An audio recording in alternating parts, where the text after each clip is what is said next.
C'est l'histoire de Tylène dans le carrefour des veuves de Monique Ilboudou. Une jeune dame qui vient de perdre son mari, Isma, engagée dans les forces de défense et de sécurité. Déployée au front dans le cadre de la sécurisation du territoire, Isma tombera les armes à la main lors d'une attaque terroriste.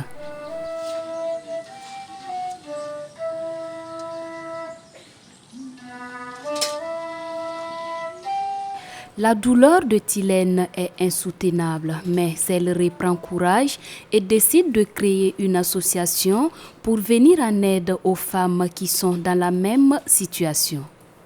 Elle rencontre alors Noura, une jeune fille dont le père a également été tué par les terroristes, qu'elle adopte et traite comme sa propre fille. Le bonheur de Tylène est manifeste, mais sera de courte durée avec la disparition de Noura. Je courus vers la chambre de Noura. Elle était vide et la porte était grande ouverte. Le sac de voyage, son seul bagage était toujours posé au-dessus de l'armoire remplie de ses sinistres robes noires. Noura n'a pas digéré l'assassinat de son père et de sa mère. Conséquence, selon elle, de l'incapacité des autorités à faire face à l'insécurité. Noura décide alors de se donner la mort, plongeant à nouveau Tylène dans le désarroi. La mort est juste un retour au pays natal. La mort est un long sommeil. Dors en paix, petite fille.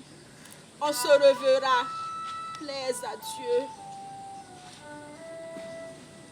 Le drame que vit Tylène est aussi celui de nombreuses femmes dans le Sahel et dans d'autres régions.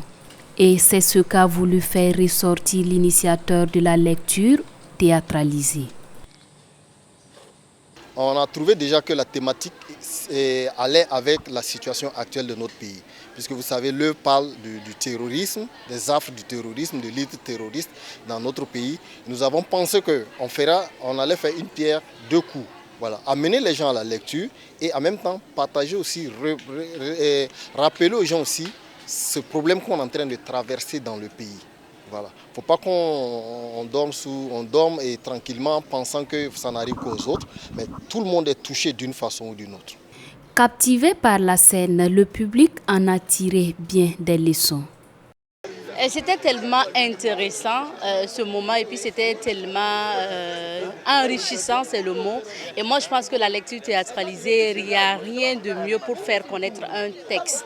Cette triste histoire souligne le vécu de plusieurs femmes au Burkina. Et la troupe théâtrale Étoile de l'avenir souhaite que le pays retrouve sa paix d'antan afin que ces situations désagréables prennent fin au grand bonheur de tous.